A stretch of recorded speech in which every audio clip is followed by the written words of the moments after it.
All right, I'm ready. You're good to go? Okay, welcome everybody to the City Council Bel Air Beach Budget Workshop, July 13th, 2020, 6 p.m. We have a call to order, and all rise for the Pledge of Allegiance.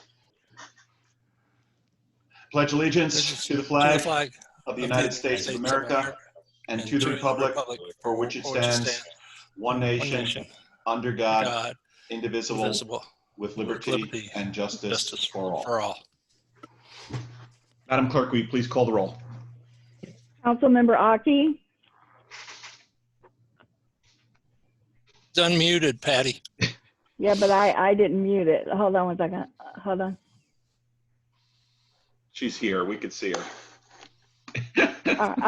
Let me finish. I'm here. Sorry, that was me. Yeah. Okay. All right. There you are. Councilmember Bean, Here. Councilmember Gaddis, We lost him. Muted too. He's We see him. muted. He's there. what is this? Councilmember Gaddis, Here. Councilmember Shirley, I don't think she's here. Councilmember Swope, Here. Vice Mayor Gunn, not here yet. Mayor Manzo, Here. City Manager Reeves. Here. All right, thank you, everyone. Patty, you're the official host of this, right? So you're able to control everyone's muting, unmuting. This works best if you are not speaking, if you just mute yourselves, but Patty can, I guess, mute it. The only reason being is that this thing has a speaker view, and if there's any noise, like a dog barking next door, it's going to put that, and it's going to put you on screen when you probably don't want to be. So if you do that, that'll work out real well. So we have one item on our agenda and one item only. It's the discussion and review of the fiscal year 2020 and 2021 budget put on by Lynn Reeves, who presented and made the budget. And at that, I'm going to turn it over to Lynn Reeves. Lynn? Mayor and Council, what we're going to go over tonight is the fiscal 2020-21 budget. The first screen that I'm showing you, which we updated again today, and Patty sent that out to you. It's listing all the expenses by account number going down the screen from the most expensive, as an example, other contracted services.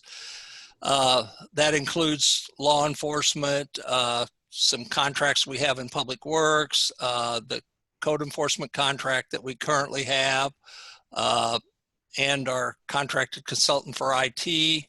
And in the non-departmental, it is just various contracted items that are checked out. But that's just to give you a summary from the highest to the lowest for the budget.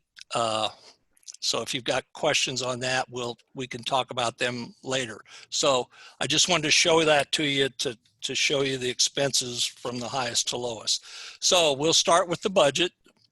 And if you'll turn to page 7, which I'm going to show on the screen if you have your paper budget.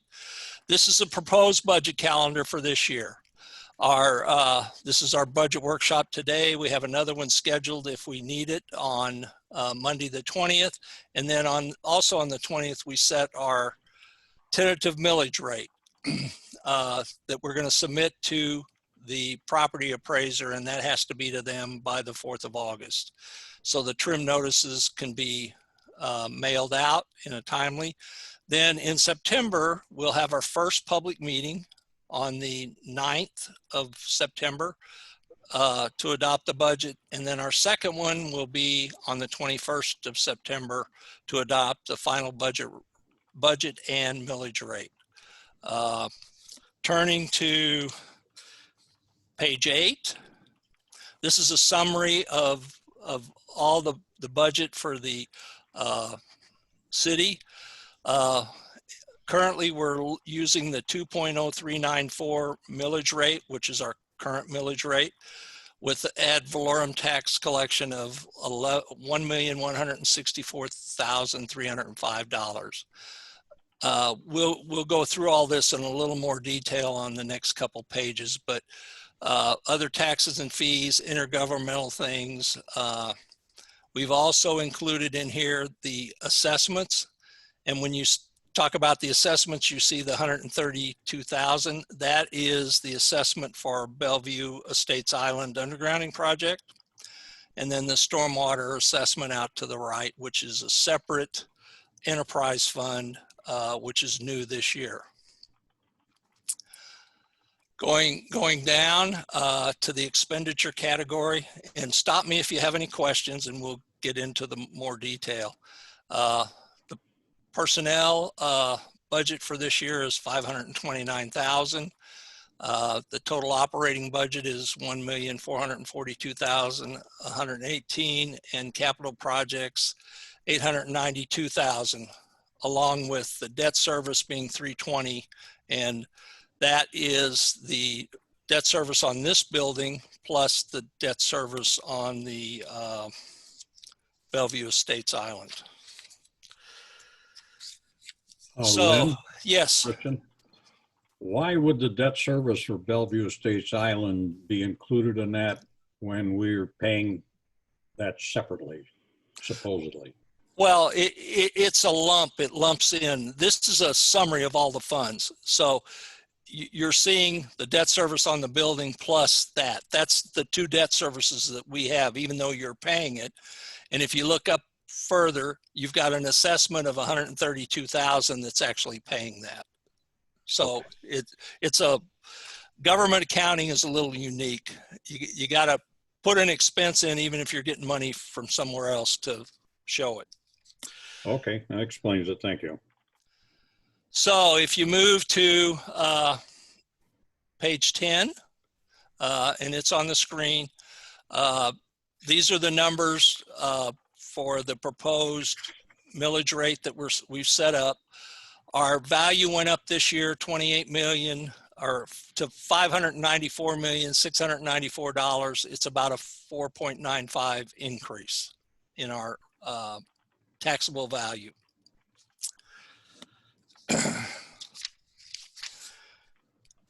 On the next page, there was an error, a typo, but we got that fixed.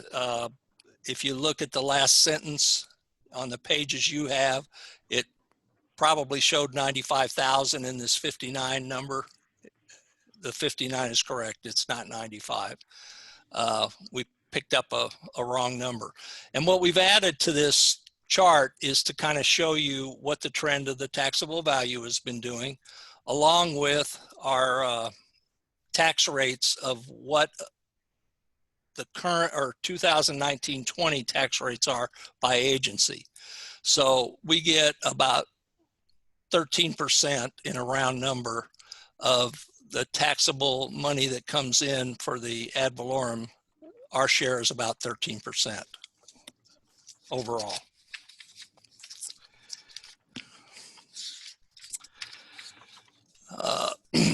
This sheet is showing you what the property appraiser sent to us on July 1st. It's showing basically where the taxable values were adjusted.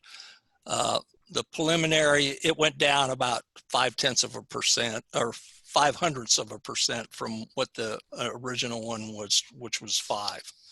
And this comes from the property appraiser. They send a preliminary one out on June 1st, and then they send this one out on July 1st. Next page, this just gives you some graphs showing you what percentages of taxes in the general revenue and the operating. And you should have all that in front of you, or you can look at it on the screen. So we will go to page 15. And the millage rate proposed shows an income of $59,000 higher than the current year. Some of the things that we've reduced, and part of that is we don't really know, as an example, I'm going to go down to the state shared revenue. They haven't trued that up for the year. So we don't really know, you know, I put in about a 10% drop on it for next year, but we won't really know that real number till sometime in August when they true up everything.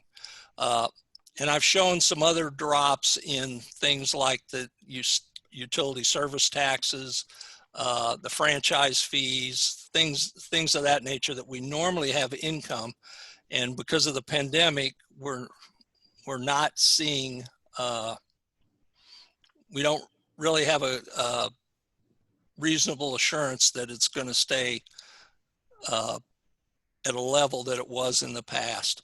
And with the current situation, it could last longer than even we anticipate now. The trash, I expect them to raise, we'll be paying a little more for our trash, but I don't think we're going to have to raise the trash rates, because when we did it last year, we figured in this increase for this year that Waste Management will probably be submitting to us shortly. Any questions on the revenues on this page? Okay, page 16. I left of course, the interest earnings, we reduced that considerably because the interest rates have went south for the most part. We're still heavily invested in the Small Business Administration, which those rates fluctuate, but the rates we could get from CDs are a lot less. So we've just kept the money in the SBA, and it's very easy to access, and it's a very flexible fund. The community center rentals, we've lost a lot of rental for this year. We were going forward, making progress. Of course, when the pandemic hit, everyone, canceled, or some canceled, some moved out to the future. But I guess I'm in the thought process that maybe by Christmas this will be gone. So maybe we'll get a Christmas present, and going forward, we can pick up that rental revenue in the future. The other miscellaneous things are things like lien searches, site plan fees that we collect. The site plan fees, for the most part, are things that our consultant engineer does, and he in turn bills us, so it's a pass-through expense. Some of the things that I do personally, like the NPDS stuff, the city gets that revenue. It's just part of doing business. So we'll go down to, right now, we're projecting an interfund transfer of $266,040 from the, and the majority of that's going to end up in the stormwater fund for the year for capital projects. That's a significant drop. The stormwater fund did help us going forward. And of course, rental registration will help us going forward, we hope, or I'm confident of that. So that's the current reserve fund balance that we would need to take from reserves. Okay, then we go down to the expenditures for each department. City clerk expenditures are up a little bit, partially because of the elections that we're having. We've got to pay for them. So elections actually we're ending up with 2 next year. So that in itself is going to create a little more expense. The rest of the areas, we're going to have a 3% increase in finance. That's set up in their contract for the accountant that's doing our work. My department's very negligible. That's probably the raise percentage, which I've recommended 3% for everyone. So you're going to go down the list. Non-departmental went up a little bit, but others went down a little bit because I'm moving the telephone into non-departmental, so it's all captured in one department. Instead of trying to charge the clerk's department $3 a month for phone or $15, we're going to move it to non-departmental. So that's one of the new things. Code enforcement If we continue with the sheriff's contract, that's going to go up about 2.6%. And at this point, I will tell you, I have some concerns, and I think we could save that money and just partially go back to an in-house system. He's currently working about 12 hours a week, and you've seen kind of what code enforcement through the reports. So that's something that we probably need to discuss as a council in total. Sanitation I talked about. Public Works, that 58,000 actually is getting transferred to the stormwater fee, because that will be a department on its own, so it won't be part of the overall. So there's some things that are dropping in that nature. Let's keep going. Now, are there any questions on the department budgets? You've got a little different layout this year, and I'll just go to the first one. This is the city clerks. It kind of shows it in the by operating account number, and I gave you a copy that gave it in more detail. I'll kind of show it here. I gave you a copy of this that gives you by line item what's in that line item for each department.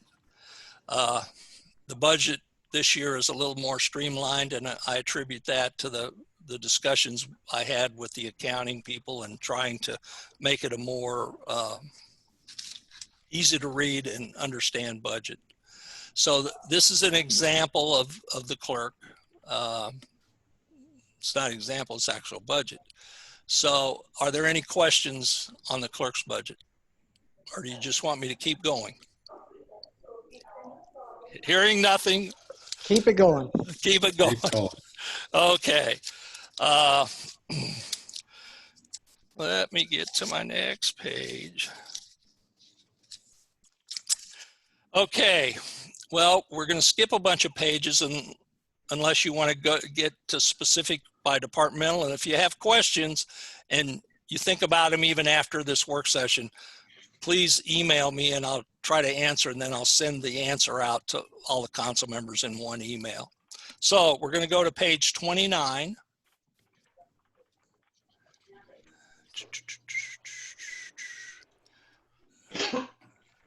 Whoops, one passed. This is the general fund projects for next year, and most of these are savings things, like the painting for City Hall, carpet replacement for City Hall. The thing that's a little bit different in here is where it says beach access improvements. There's $70,000 earmarked in there, and that's for the beach walking accesses, and 50 of that is coming back to us in a grant from the county. So we have to show the total amount, and that'll give us about $100,000 to redo all those beach accesses, and the county's going to contribute 50 to it. So it's almost a 50-50 match at this point. In the computer hardware and software, I've budgeted in there for iPads for the city council. I think as we go forward, especially in things like we're doing now and for the future, that that would be beneficial for the city council to have and we could put the you know, the meeting notices, the agenda, everything on there. So that's in there. When you get down to the ZMOR, those are savings things, and the ATV, this would be the year that it'll get replaced. We've got $12,000 set aside already, so there'll be another $4,000 put in it, and that will buy that. At the rest of these are savings for replacement of the tractor, the community improvement truck, and the large utility truck. A new thing that's in here first year is the budget for the security camera. And the staff has worked with a couple vendors and Councilmember Gaddis in looking at putting security cameras around the building interiorly and exteriorly. And we're pretty comfortable that this is pretty close to what the amount of the cost will be. Excuse me a minute. Lynn, one question. Yeah. Will you be able to take a look at the park with those cameras from City Hall, or will we have to add something, you know, such as the parking lot behind City Hall? The cameras right now are mainly focused on the corners of this building. So I don't think they will reach out to the park itself. And at this point, we focused on the building, the parking lot, the front, the back, and interiorly. If you don't mind, I'll touch on that right quick. If a camera was to be able to clearly see the park, or at least a good majority of it, to be able to pick out details, you're looking at upwards of $3 or $4 grand for a camera with that type of resolution. It's just not practical, Marv. All right, I was wondering because there's a lot of dogs, people walking dogs in that park, and a lot of people don't pay to park there. So I was hoping that possibly we could do something to capture, you know, the park and the parking areas, maybe in the future. Yeah, and I don't think having a camera there, someone not paying to park would do us any good, because the citation would have to be issued to the vehicle. It's not like you can issue them a citation and then leave because you saw them on a camera. So, well, that's true, but kind of give us an idea of, you know, how much coverage we need in that park. Maybe certain times, police hitting that park at the time when we have people walking dogs in there when they're not supposed to. That's all. Okay. I will make a note of that. Thank you, Lynn. Okay. The next page we're going to go to, and basically behind all these pages are, as an example, the computer hardware, you know, to fund purchase of computer equipment, blah, blah, blah. That's really what's behind. It's just the capital project fund items lined up. So now we'll go to page 45. This is a capital fund analysis, or no, actually 42. This again shows you the capital projects revenue, intergovernmental assessments, interest, which is very dropping, and then our expenditures in the capital fund. Part of it is debt service, of course, but it's almost broken even in this next year. Going to page 45. This is things we do, like Bayside Park beautification, which we don't have any money funded in this year. The tennis courts, this is the second installment of that, so we can move forward with renovating those. We're saving some more money for the boat ramp. The Morgan Park improvements, this is to save for milling of the parking lot because it's got a lot of cracks in it, and we're saving till we obtain enough money going forward to do the project. Street resurfacing, we've set that at 60. This year we had 120, so we could do the paving, to help with the paving in the BEI undergrounding area, which was held off. The other highlighted things, the seawall, we save money for that. The bridges, repairs. We've got a healthy savings in those two line items. So this year I didn't put any money in the capital budget for the repairs on 22nd and Harrison. Both of them have a little over $60,000 in funding already in their savings accounts. As an example, 22nd Street has 62,000 and Harrison has 30, and we just did Harrison a couple years ago. So I don't foresee a major repair costing over probably $10,000 or $15,000. That's what it's been the last few years. So this year, we did not elect to put any additional money in the repair budget. Lynn, question Yes. on that bridge. I know to plan ahead on the replacement of the 22nd Street Bridge, that was done a few years ago. Am I not correct? Yeah, we've started that right now through 2020, which is this year.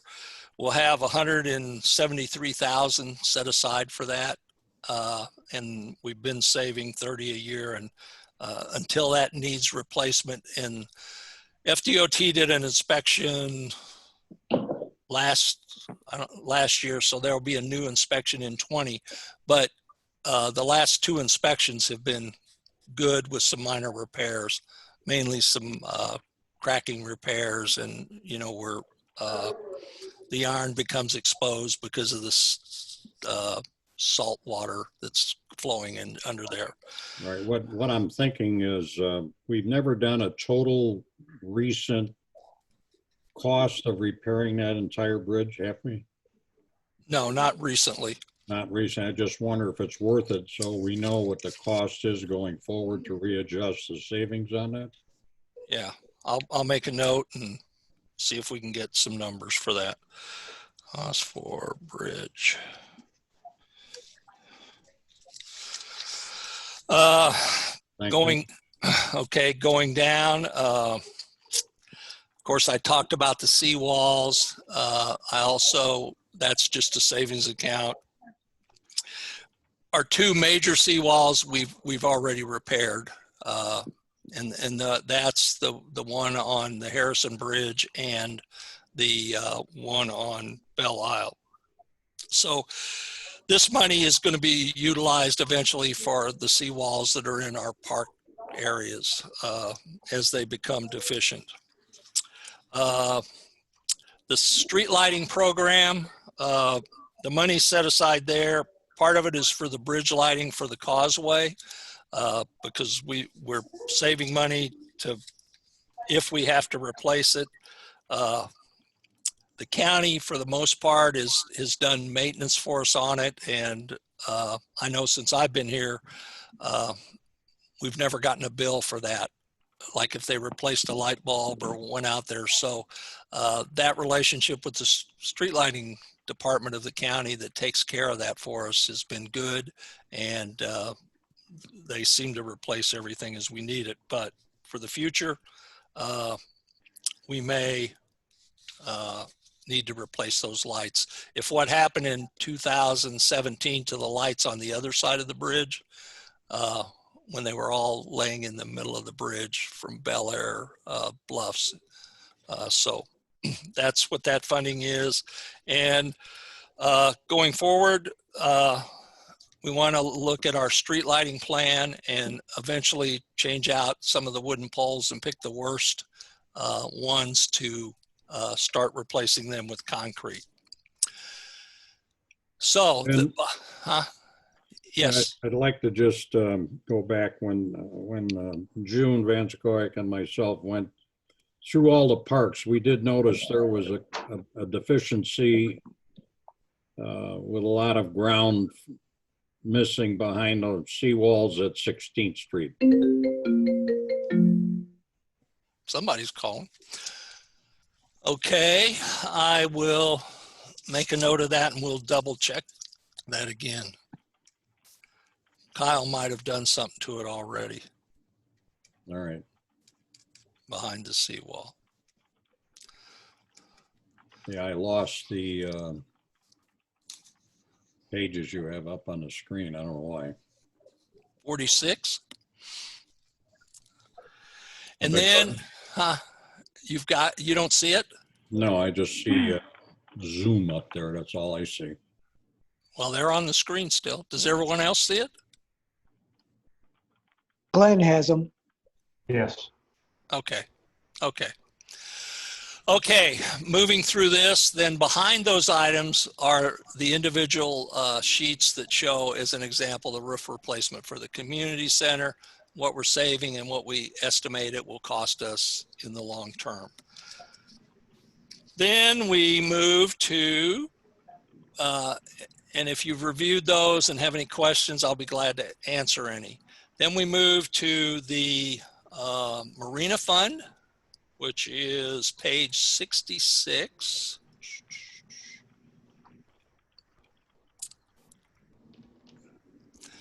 And this basically, we've estimated, we actually increased the parking fee budget because, well, we'll see how long it lasts, but the parking fees in the marina have risen more than double in the last 2 months, which I think it's because people were locked up and couldn't go to the beach. But slip rentals will be maintained pretty much status quo. There's a little difference in those based on if it's a resident or non-resident. So there is we've changed out some slips this year, so some of that will go. And eventually the access will be transferred. And if you look at the bottom there where it says other financing uses, that $40,000 typically, it's been between 40 and 45 each year. We transfer to the general fund at the end of the fiscal year. So it's a revenue source. Repairs and maintenance, things of that nature are pretty much standard. We put in a little bit of increase for utility costs going up, but it's minor. The next page actually gives you a list of the fees we're collecting from the owners, and whether it's a property owner or a resident, non-resident, and the fees we're collecting from them. Okay, then we will go to our new fund, which is brand new this year. And you just passed the ordinance last week, and we'll be moving on with that process. One thing that I mentioned at the meeting last week, we're going to have to fund, it appears from the county's subcontractor, a payment of about $23,000. I have asked them if we can negotiate, but haven't got any warm fuzzies from them. We're probably going to have to approve that so we can make sure that the fee gets started October 1 as we planned. So that'll probably be on your next council meeting's budget. Going forward, if you move to page 73, this is a stormwater fund. We're estimating the assessment at $175,000.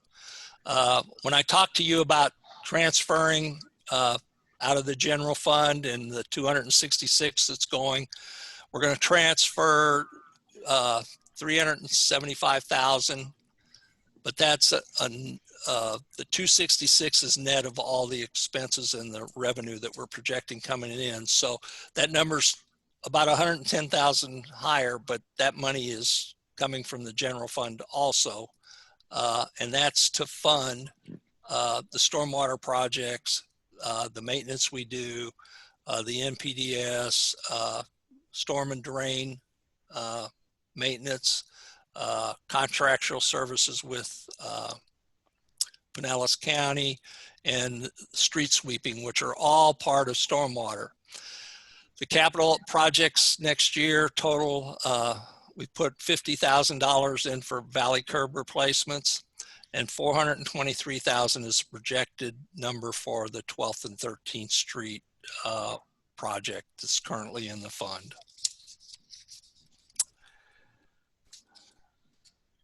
And as we gave you, if you look at the next thing, it's just showing you, it's not in detail with the projects, but on the CIP priority, it shows you each year that what project we're projecting. And I do need those spreadsheets back that I emailed you. So if you haven't sent them back, please do, so we can get those averages for you. This is just showing the stormwater fund and the valley curbs, and then the stormwater project. So, Hey, Lynn, question on the valley curbs. This is what you were talking about, waiting until this is in place to address the valley curbs in BEI? yes, we're a little bit short of funding in the current. Let me look if it tells me that here, because we've already got the quote. No, it doesn't. I don't have that number in front of me, but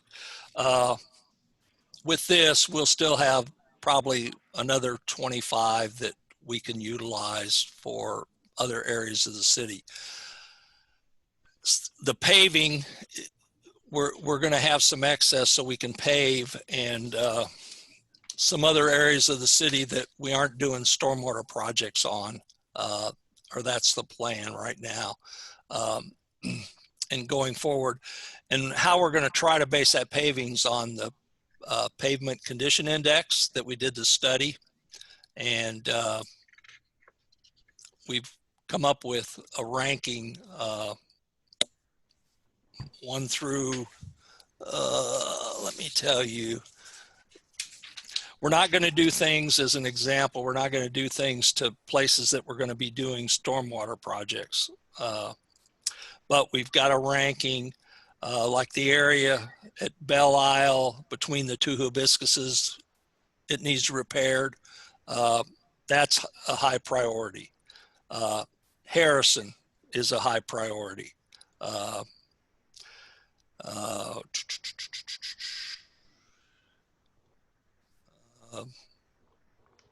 Those are the immediate high priorities. But we have stormwater projects for some of the other areas like Cedar Drive and 18th, Spruce Drive. We don't want to do those until we do the stormwater projects in those areas. So that index, that program we bought, turned out pretty good. It gave us a lot of good information, and I think it assisted us in looking at. In the future budget, we're going to actually do what we did with the stormwater projects, where you actually see where that project is, like on the CIP sheets that I sent out to you, which I'll just flash up. I sent this out to you.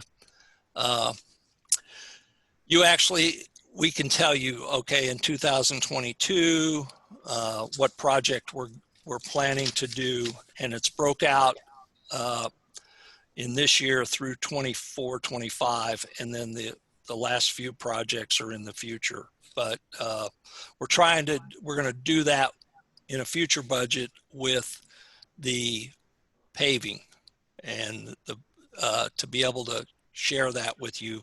So we'll just say Mayor Manzo Street, which is not going to happen, Mayor Manzo, but in 2028 is going to get their street paved. But his street is really low on the totem pole. Actually, 7th Street is like 6 from the bottom. for the pavement condition. But there again, there's going to be some work done on 7th and 8th as soon as we put the bid out to bid and the engineer gets all the permits. Okay, I also sent this out. This is a summary of the major portion of the contracts. And I've got a little ranking there, and I think that the council needs to look at a few of them and decide how they want to, the contract. The one that I have some different thoughts about is the code enforcement. I think we should bring that back in-house and move forward. The sheriff's office, they went up about 2.6% also. And Fred, I've sent to him the contract. City attorney's expenses have went up quite significantly this budget year. And I think that was an increase because of public records requests, increased expenditures. And I think the council needs to review this to look at some type of cost containment, because if we go forward as we're going, long term, it's going to really impact the budget in total. Engineering service, you'll see some that I put not applicable.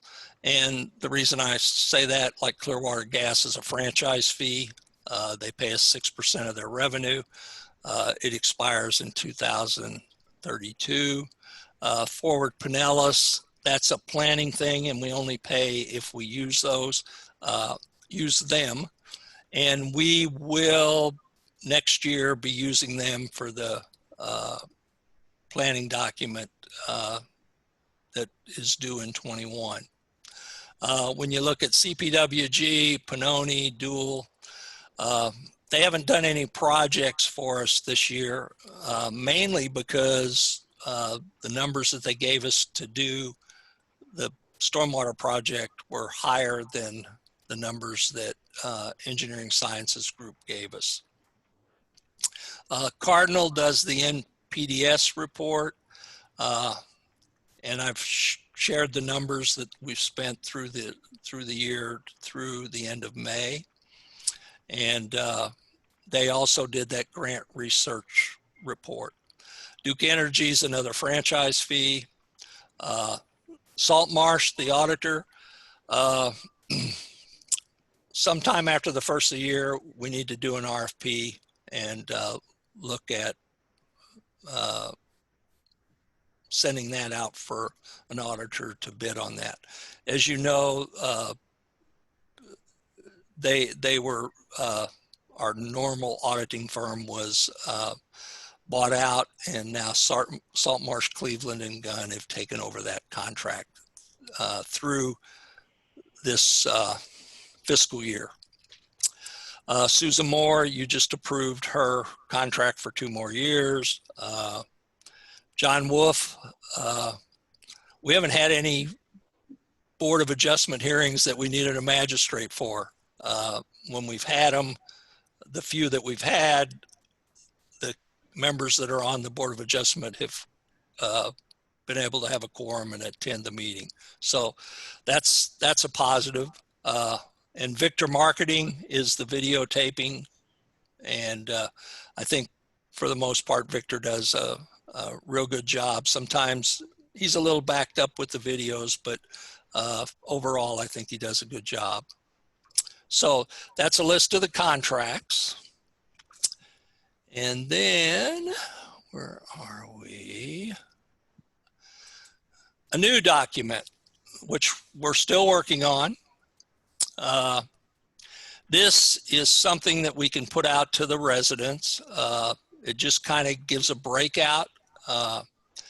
We'll call it a budget in brief, and what we're doing. It basically shows the revenues, where they come from, and then down below, the expenses, personnel, capital improvement projects, operating, and the debt service. And then if you go to the second page, it again shows you something that we had on the previous slide.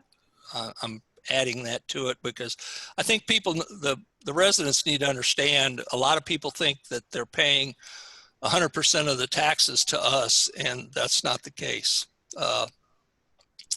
Actually, last year or this current year, I think it worked out at like 12.7%, and I'm sure this number's rounded where they've set up the graph for 13%. So, does anyone have any questions of me? Nice job. 1 second. Getting there. You're not unmuted, Mayor? Oh.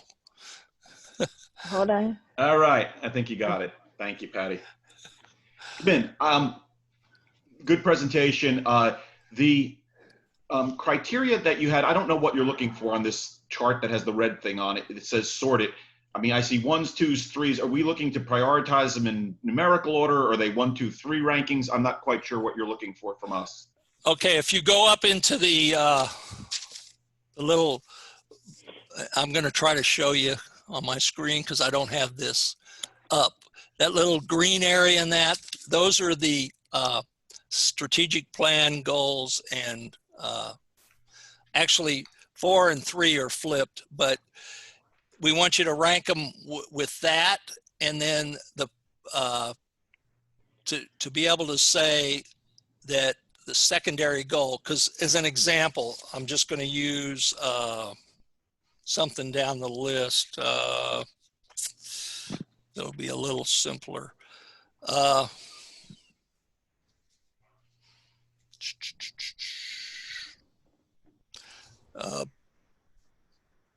We'll look at the street lights. Well, the primary goal would be a number 2, you know, it's tax money. And number 3 would be the aesthetics, as an example last year. So you give us your ranking based on those items and put it, so it's a ranking of 1 to 4. And then we will take the average of all council members and give you the average in another spreadsheet. And we are working on some modifications to that. So, you know, at this point, if I get the preliminary, and then there may be a second one that I asked you for more information. I'm Hey, still not sure Lynn. I'm following you. Is it just the area in red you want ranked or everything on this page? Everything on the page. What is your priority from 1 to 4? And then it's just an average. So as an example, I'm just going to pick one out that I have. Council member ranked it as the carpet was a 3 as an example. So if you just mark it 1 to 4 and send it back to me, then we'll capture this. And you will see on there the rankings average there to the left of that column that shows what the average was, not the stormwater so much, because we've set up that projection for the stormwater. I think everyone here would say stormwater is number 1 going forward. Okay. So it's just for you to give us a little feedback on what you feel is a priority. Okay. Got it. You might even be able to streamline it a little bit because the stormwater has pretty much already been filtered out. So, I mean, if you were to just pick it up below the gray and the orange areas, I mean, there's only about another, 20, 30 line items there. You know, I think the stormwater stuff is pretty much bubbled to the top of the priority list. And so the question is, of all the remaining projects and capital improvements left, where do those fit into this strategic plan priorities? And then so if everybody can kind of look at those ones below the gray and the orange and kind of factor in what strategic goals are supported by those things primarily, and then secondarily, we can kind of compute a priority there, and then we can subjectively go through it and say, well, does this, we'll give it a sanity check. Well, does this make sense? You know, this capital improvement is at the very top of our priority list by the strategic goal that it supports, but does it make sense? I mean, based on the economy, based on resident feedback, based on everything else, does it pass the litmus test for, is that actually what we want to pursue next? So, Yeah, might streamline the process. Yeah, it's mainly to get feedback from each council member, because every council member has probably a different theory on what is a priority in the city. As an example, I know several of you think the security cameras are a priority, so you're probably going to rank them higher than someone that doesn't think they're a priority. And I will tell you, just as an outlier, we, for some of our expenses, we submitted a grant to the law enforcement agency. And I know we're not a law enforcement agency, but my understanding is for the pandemic, and we don't know if we've got it yet or not, but they allocated $25,000 to the city of Bel Air Beach. So we think, and we made sure we spent $24,900, and I think it was $99 or something. But that's for supplies like the PP&E stuff. And in talking to the people at this law enforcement, what they told me was there's the potential that, you know, we've got a high potential of getting it. So, and then now that also the county has come out with some money, so we'll see if we can get anything. It's not going to help our revenues, but it might help some expenses going forward.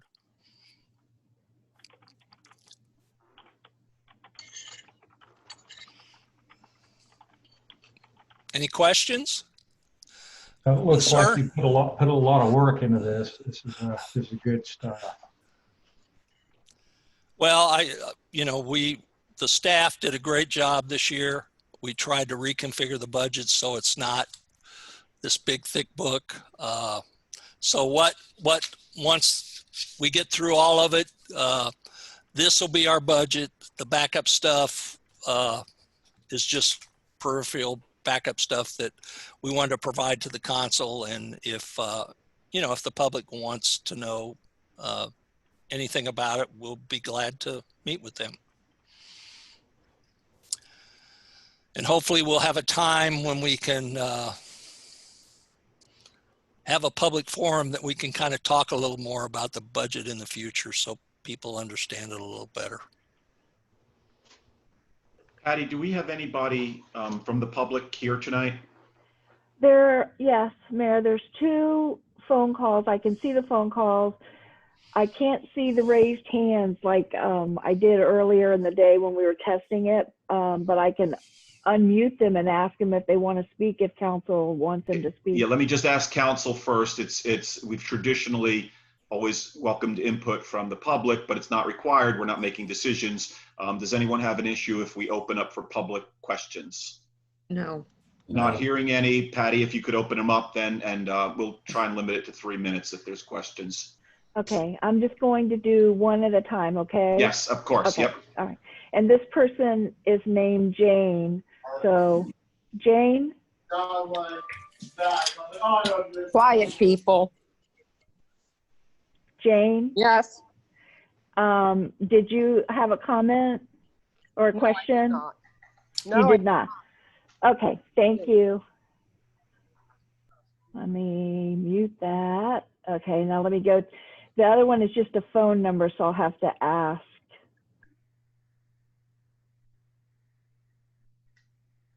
I can unmute it. Hold on, it's not unmuting. Hold on one second.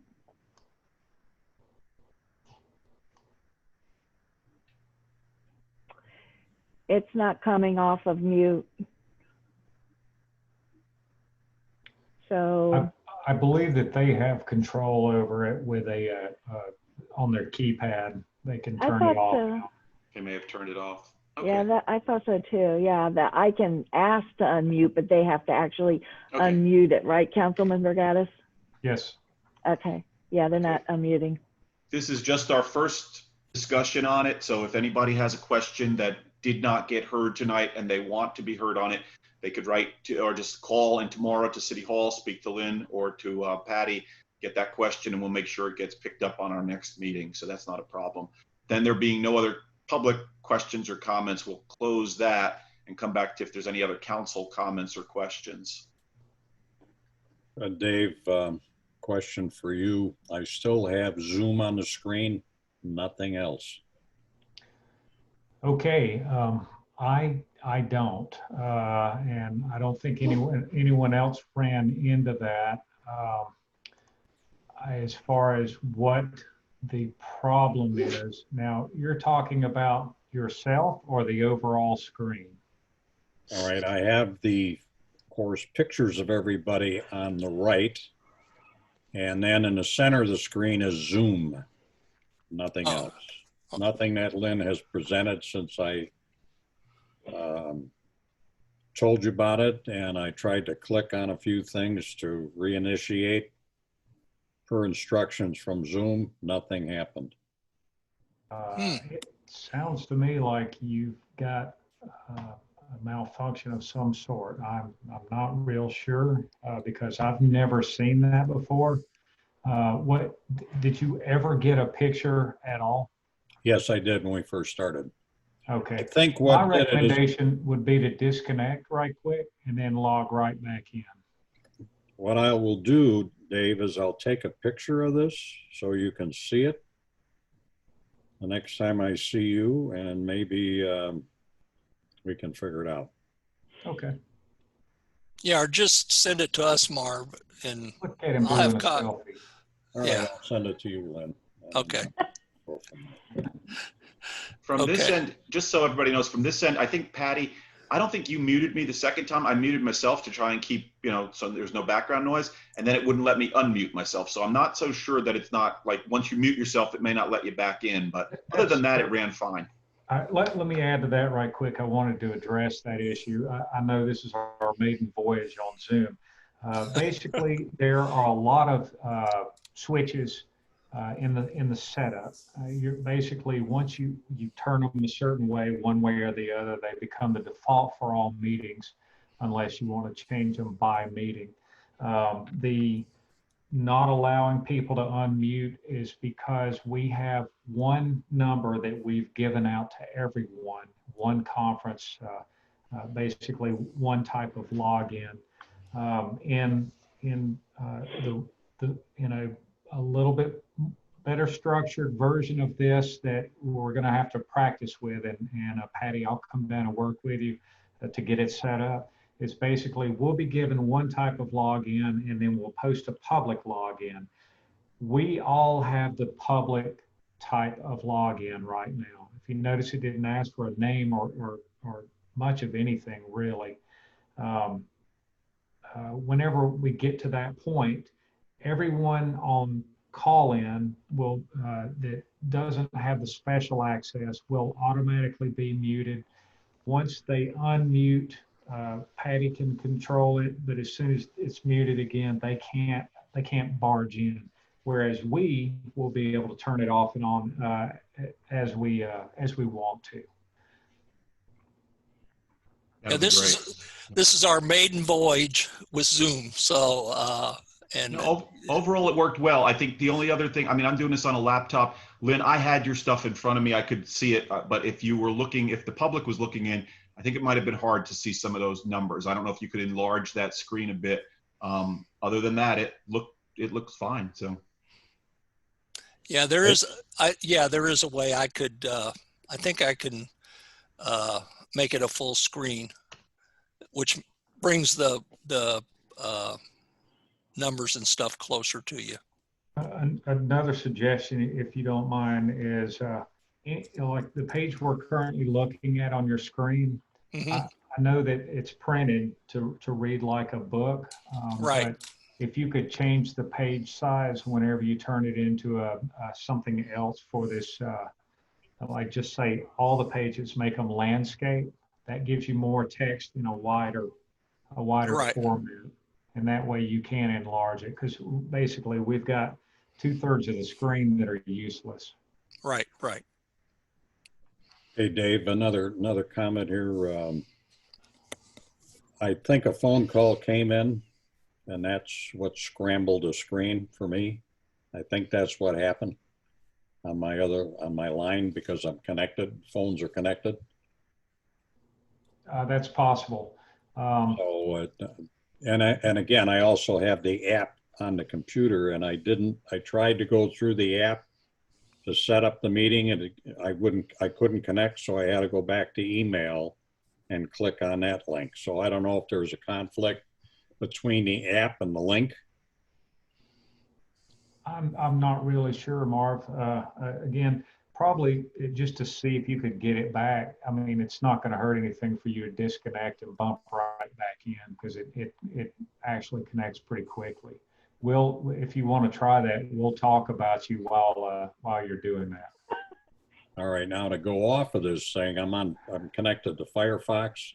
Just go to that and disconnect and go back to the email and reconnect.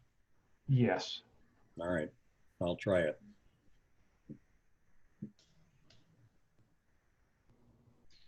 While we're waiting for Marv, anybody else have any questions on the Zoom or anything else that you need from Lynn on the budget?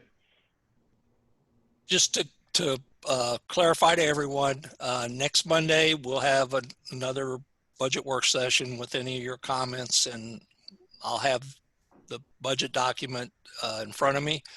Also, we need to set the tentative millage rate, which I mentioned earlier. So there will be a special meeting after the work session to set the tentative millage rate. And at this point, I'm recommending that we set it at 2.0394, which is the current millage. Now, once we set that, we can't go higher, but you can go lower. But this initial tentative millage rate is what we need to submit to the property tax appraiser so they can send out the trim notices. Any questions? Great job. Great job. The format is great, and kudos to the staff and Dave for the meeting format. Boy, it's really working out really well. Good job, all.